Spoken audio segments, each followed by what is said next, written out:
Hi everyone, my name is Cameron. Today we're back at another book review on the CashFlow Quadrant. So today I got a new haircut. My hair is really short now, so yeah, I have a haircut. And tomorrow we're going to have a party for my brother's birthday. We're having some friends come over. Don't worry, we're already all fully vaccinated and we're fine. None of us have COVID, so that should be fun. Now, for the CashFlow Quadrant, I actually finished the book, so maybe we can get through the rest of the book in one video if I'm fast enough, or if I talk too much, we might have to take another video or two to finish it, because we still have this much to go through. That's a lot, but how to play? I was about to say pay. How to play the bank? In and one of the questions, I think I might have talked about this before, but might be the end of last time. I'm not sure. So I'm just going to go through it anyways. Why real estate? For these 5 simple reasons why he does real estate. Because of the pricing. When real estate prices are really low, it's like going to a sale at retail stores. Even if the real estate prices are low, you can still make money by buying it and then selling it later eventually, or renting or whatever. Financing, the bank would give him a loan on real estate but not on stocks. So more banks are open-minded to giving you loans for a house rather than for investments, because they're probably afraid that you're going to lose the money. And for taxes, you won't be as hurt by taxes. If you were to make $1 million in profit from stocks, he'd have to pay nearly 30% in capital gains tax on his profits. But in real estate, the $1 million can be rolled tax-free into the next real estate transaction.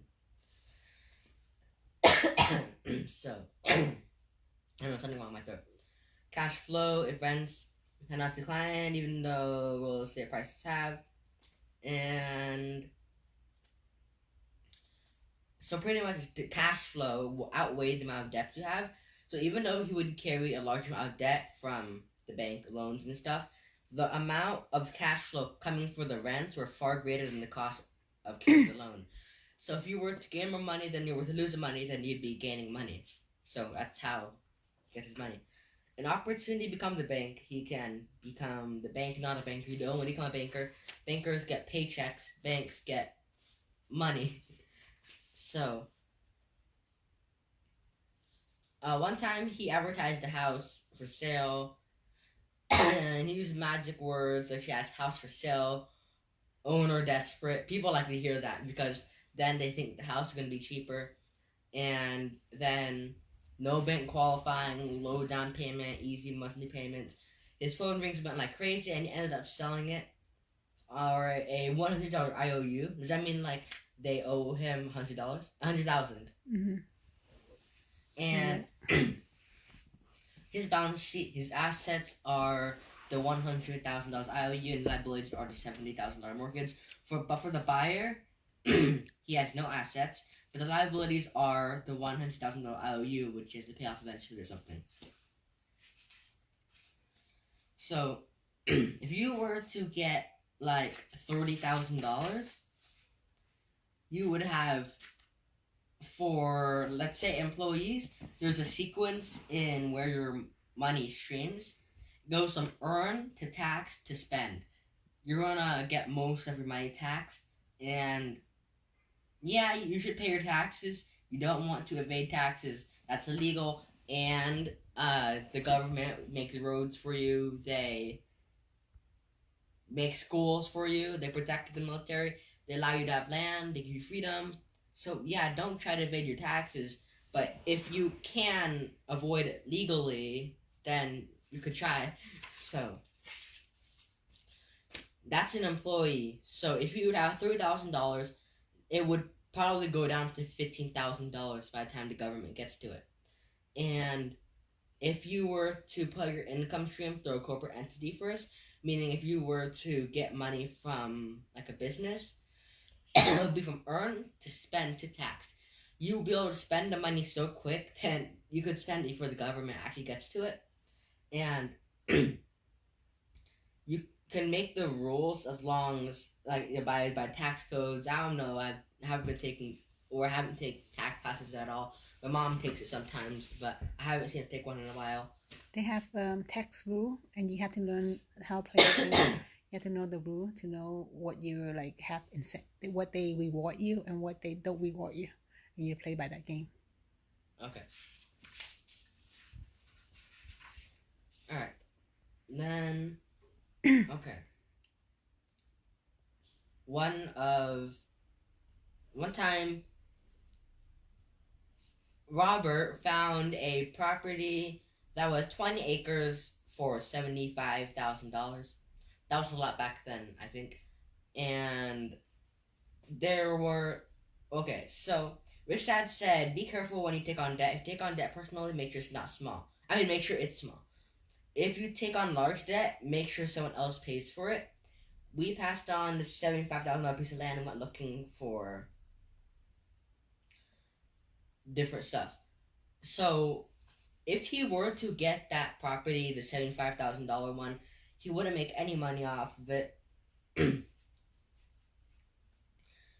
because it's not only expensive, but there's not much you can like get from it since it's just a normal house.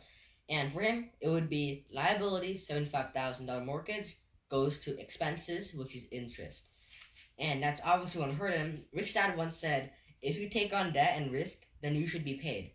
But in this transaction, he would have taken on both the debt and the risk, and he would be the one who's paying for it. So it's not good in that case. The seller would probably be making the most money here.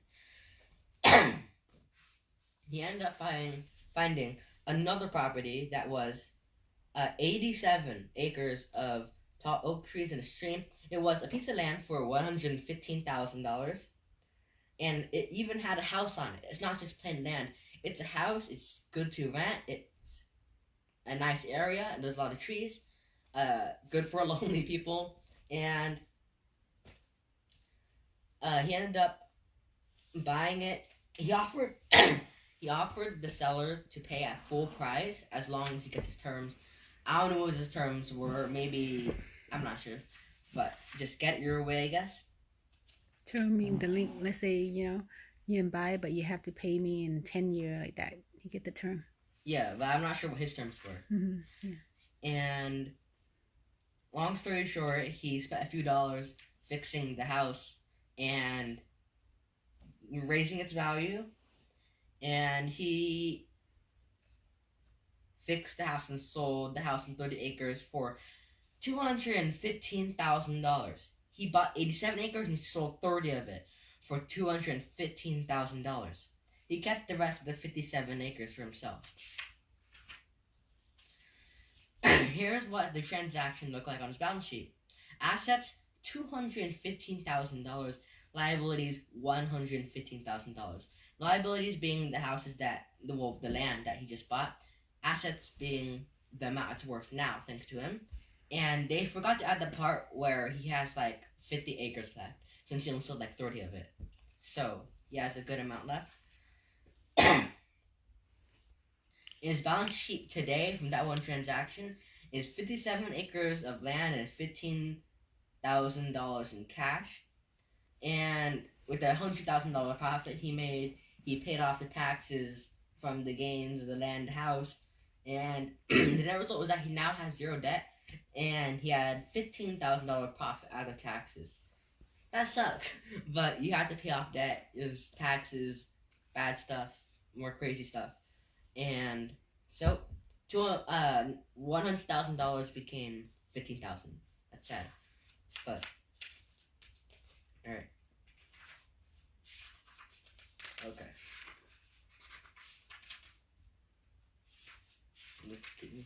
Oh yeah. I'm not sure why I'm stuttering so much today, but why does the government leave the BNI quadrants alone? That's one of the questions. But in reality, the governments don't leave the BNI quadrants alone. They don't let them go free because they're rich or because they do business investment. I mean, partially because of that, but because the BNI have more ways of escaping and hiding their wealth. One big reason the rich keep their wealth away is because they operate as corporate bodies, laws, and all of that. when one person wants to go to a different country, they have to get a passport. But a corporate entity wouldn't have to do anything. They could roam freely. They could travel the world as long as it's for business. You get business class, not the whatever it is, and then a human body to register with the government in America, they need a green card. A business or corporate doesn't. So there's a lot of freedom in having a business.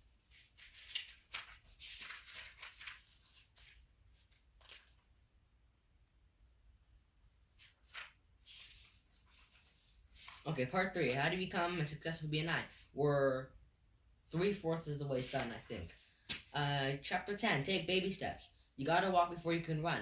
There's a reason why people are born as babies. At least I think.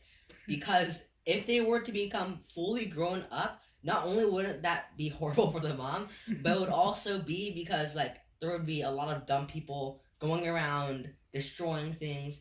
Because if babies had a lot more power than they already do, they already, like, eat stuff. Like, they eat their own plastic. They eat, like, that's why there's choking hazards on everything.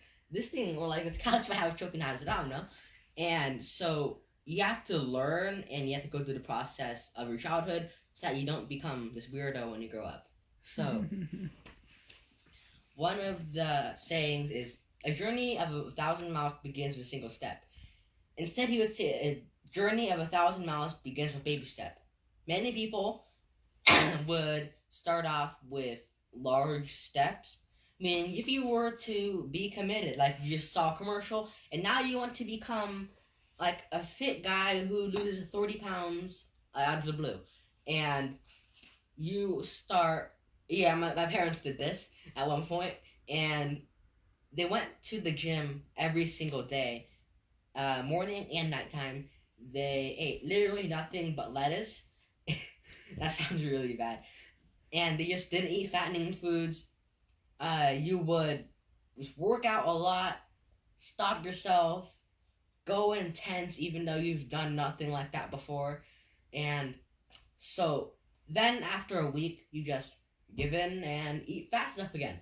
So it's because people don't take baby steps. They think they can take a massive step and get results quickly. So you have to slowly start, like, getting back up again. Because we have been exercising through quarantine, but it isn't as much as we used to. Without quarantine, well, we didn't exercise because we had school, but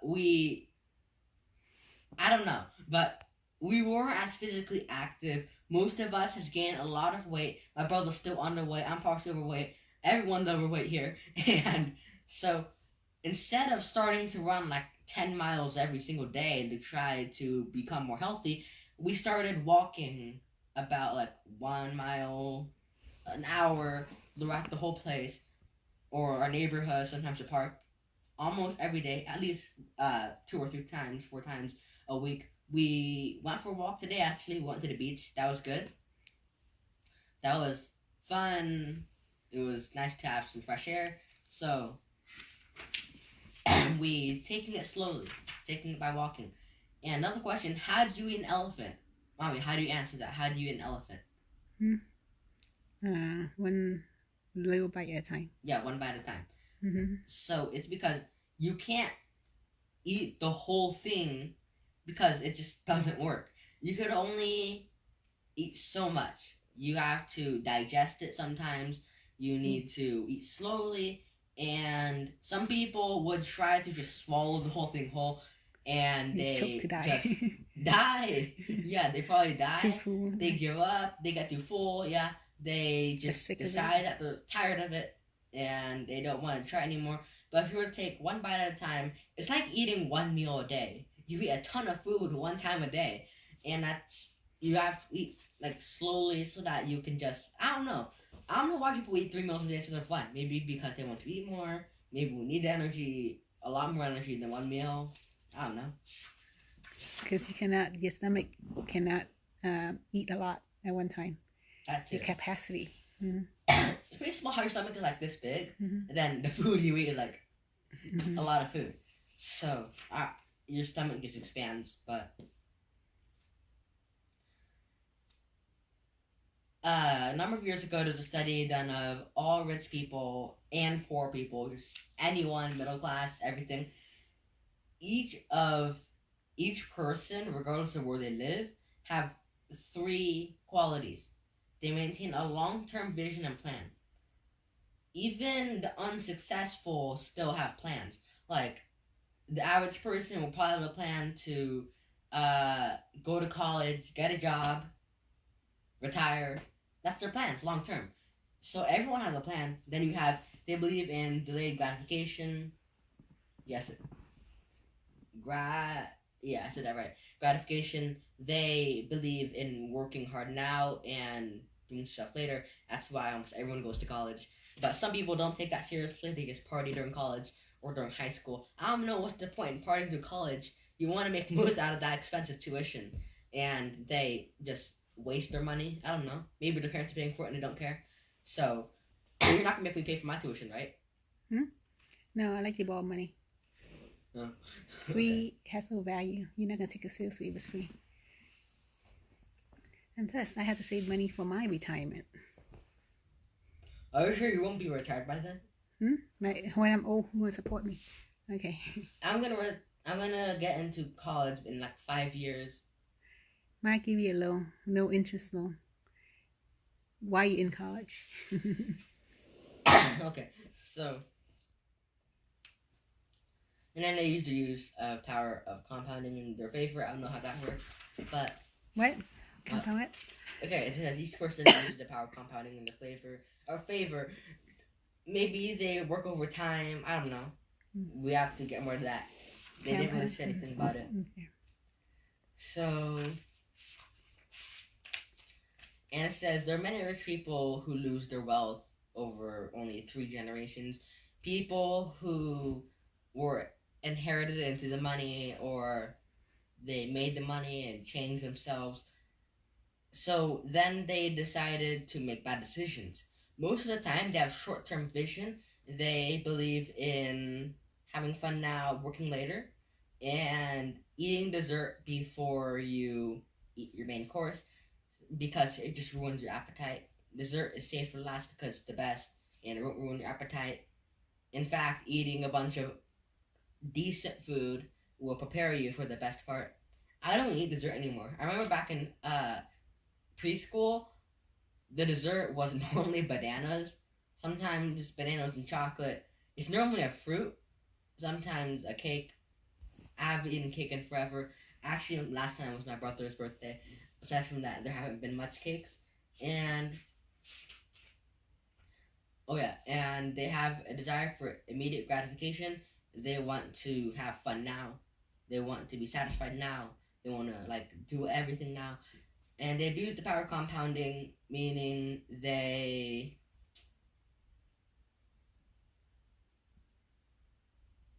want to. I don't know how to explain it. What? Okay, I'm just gonna read it out. It says, many are desperately seeking short-term answers because they have money problems caused by consumer debt and lack of investments due to their uncontrolled desire for immediate gratification.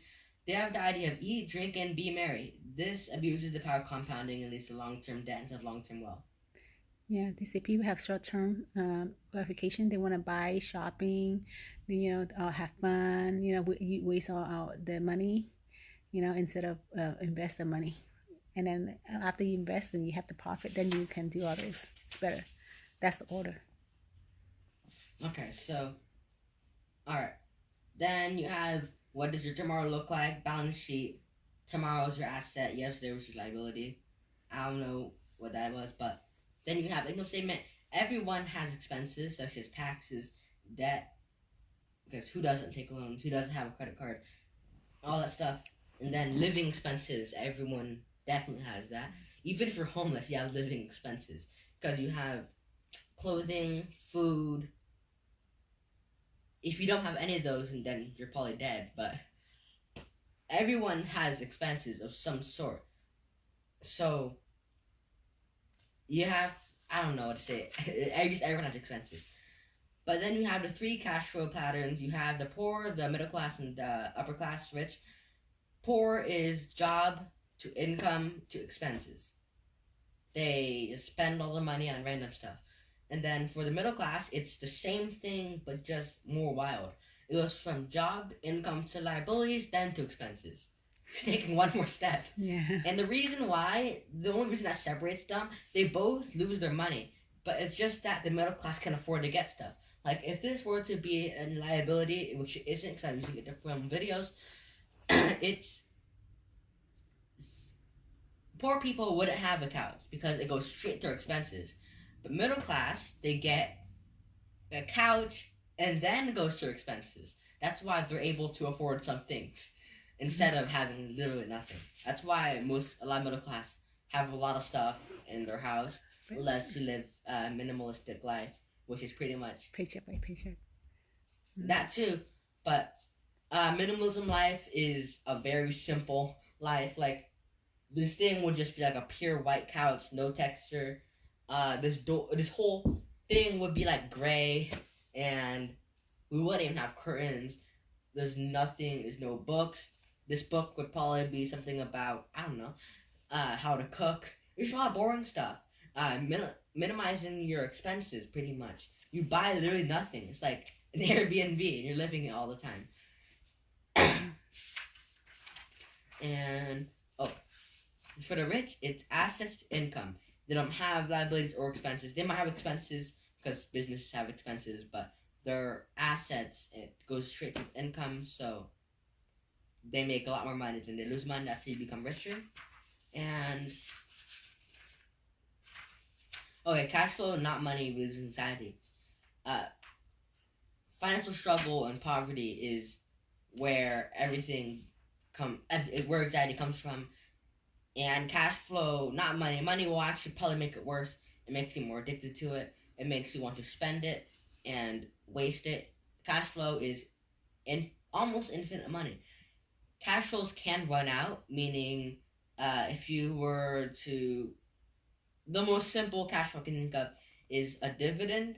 So if you were to get a dividend stock and then the company bankrupts, they give up, they don't pay dividends anymore, then there goes one cash flow, and you're renting houses, and no one decides to live there, there goes another cash flow. So you could lose cash flows, and you can also get more. The 7 steps to finding your financial fast track. Step 1, it's time to mind your own business. Every time I hear this, I think of it as negatively, where when someone asks you, how are you doing, and they say mind your own business, then yeah, that's being rude. But mind your own business here, meaning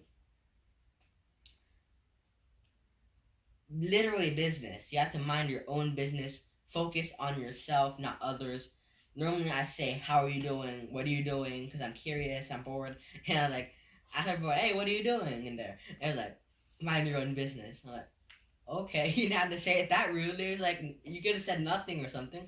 But normally there's advice such as go to school, get good grades so you can get a safe, I was about to say be a safe, secure job, so you can you can find a safe, secure job with good pay and excellent benefits.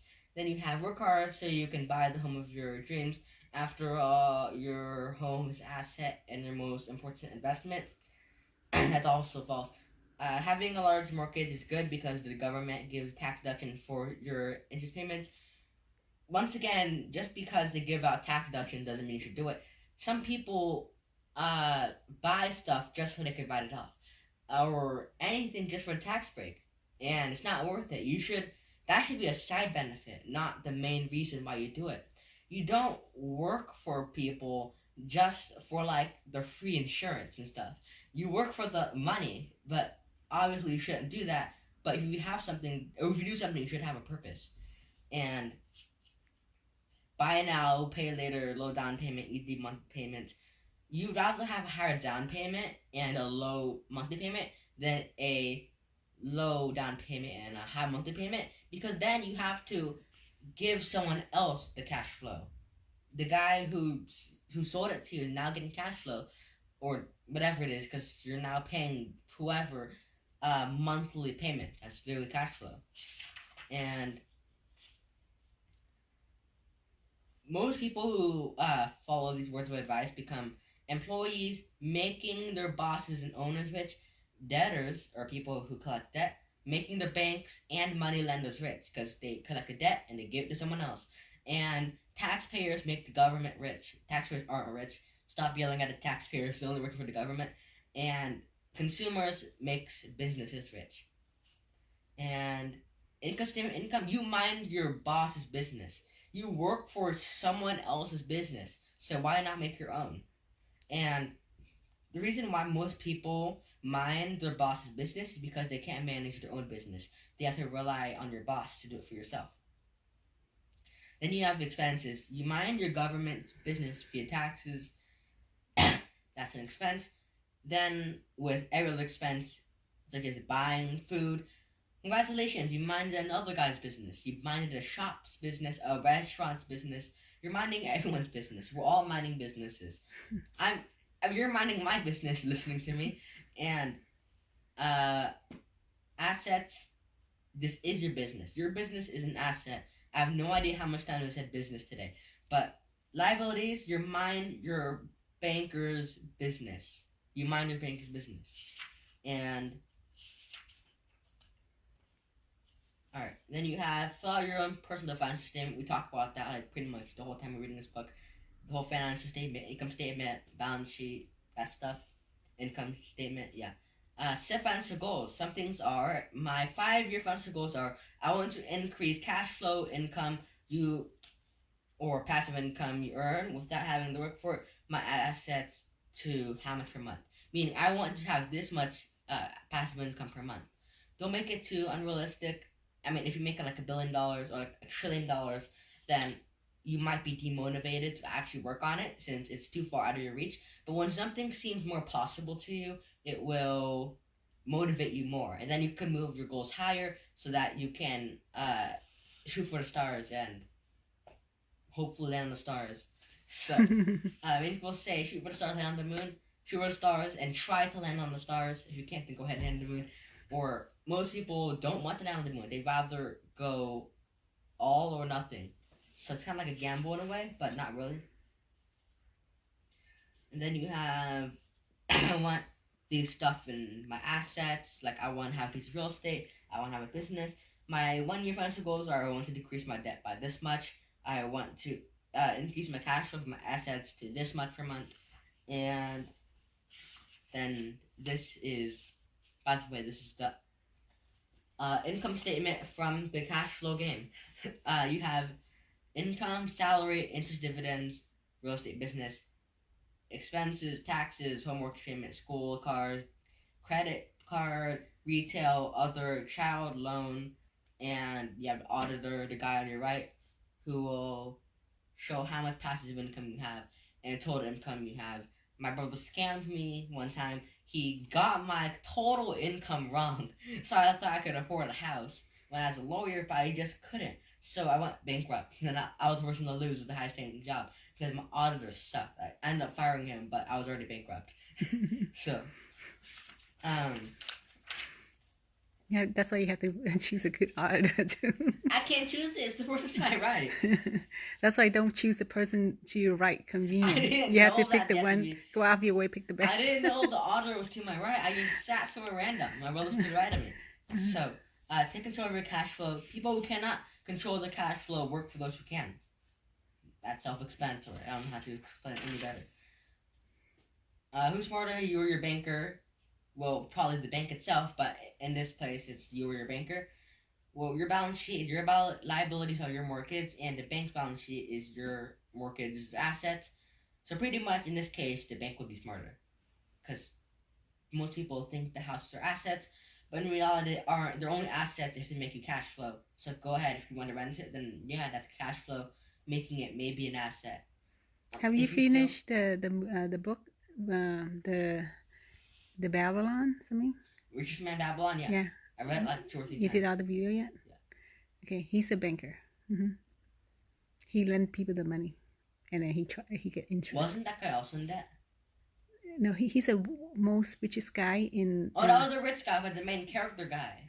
who Yeah. wants a slave, who's paying off his debts. Yeah, he He learned from owed the like a rich bunch guy. of silver and all that stuff. The next time you do book review on that one, okay?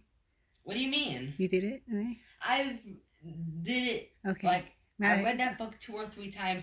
I've done a video in the past. You didn't believe me, so I did it again inside of this house. Okay. Right here. Okay. Or over there, actually. Okay. So. Alright. So. Oh, wow. That's too confusing. I'm not going to go through that. It's pretty much financial statements of a creditor and debtor. Pretty much the business versus the guy who works for them. Whatever. The debtor's financial statement is that the job goes to income, which goes to liabilities, which goes to the creditor's income, which goes back to his liabilities, which goes back to his income. I don't know how to explain it, but so pretty much the debtors, they work as a job, which becomes the creditor's source of income, and then it becomes the other guys' liabilities from loans. I don't know how to explain it. It's too confusing.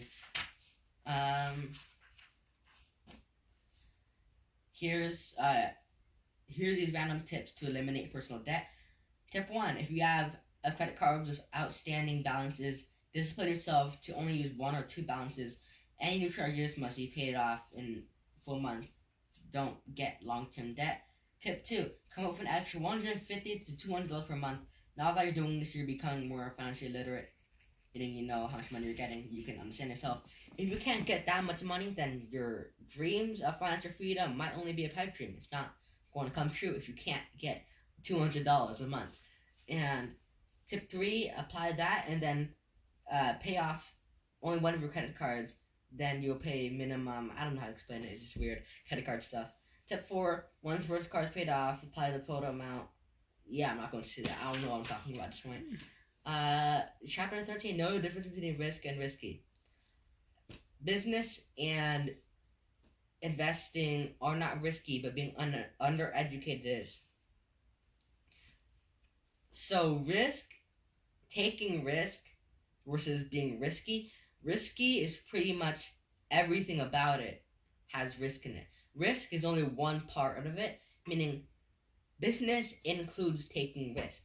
You will take risk during business, but business itself isn't risky. The risk is risky. Mm-hmm.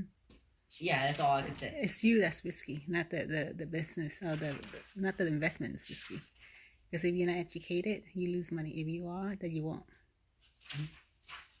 Alright. Define risk in your own words. We're not do this. It's already time up. It's burning like 33 minutes. But define risk in your own words. Is relying a paycheck risky to you?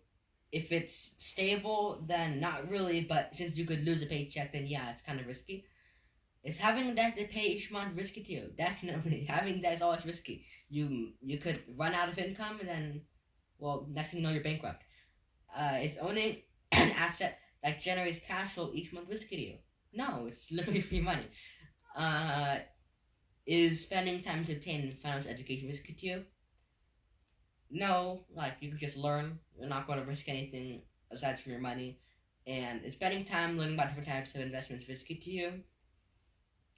No, it's the same thing. It's just learning. Learning isn't risky because you can always just erase it out of your memory. Commit 5 hours each week to do one of the more of the following.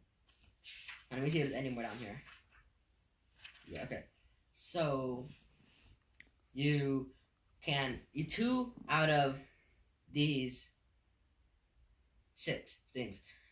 Read the business section of your newspaper in the Wall Street Journal. I don't think I do that. Well, my dad used to make me go on Yahoo Finance so that I could see the stock stuff and how everything's changing. Listen to the financial news on the television and radio. Who listens to the radio anymore? I don't watch television either since I can't just sit downstairs on the couch and listen to TV. There's nothing interesting there. Read financial websites, magazines, and newsletters. Most of the news sources nowadays are just weird.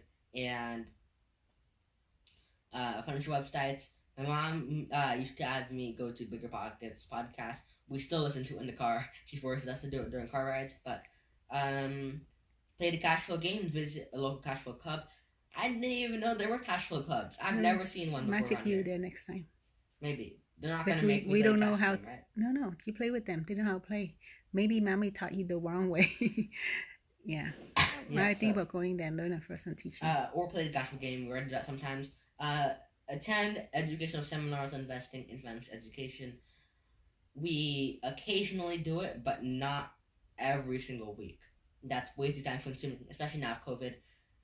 And we probably won't be going to a CashFlow club every single week or playing the CashFlow game because it almost never ends. It's like 10 hours, the whole board game. Monopoly takes like 4 to 5 hours to complete. And that's already forever. The game of life just doesn't end. Well, it can end once you hit like $300,000, something like that. That's gonna be in like a couple of hours. So, and then consider hiring a coach to help you. My brother does that sometimes. I don't have a coach yet. I don't know why, I just don't. And my mom's currently my coach. My dad's currently my coach. So that's that for now. Next year you have a coach. Sure. All right. That's it. There's a lot of stuff we have to go through tomorrow. We're probably going to finish it by. Well, we're going to be really busy tomorrow, so probably not. Maybe the day after that, we'll probably. I don't know. Whenever we get to a video, I'm just going to be talking about it. We're going to finish the book. So, hope you guys enjoyed this book review. My brother better do a book review. He's not escaping it again. Aside from like a couple of days ago, he hasn't been doing a video in months, weeks, like forever. He scrolled to the Kenneth and Cameron channel, and you probably won't see him in a while since I always do the book reviews. So he better not escape today. He's definitely going to do a video. And if he doesn't, then I don't know what to say. So, hope you guys enjoyed this book review. Hope you learned something. And bye for now. You don't advertise your other. Yeah, I have a blog. book I have a review? blog. Your other book review on your channel. Yeah, I have Kenneth Cameron. You go there, check it out. You can probably see it there, if not on Facebook. So, hope you guys enjoy this video. See you guys next time. Bye for now.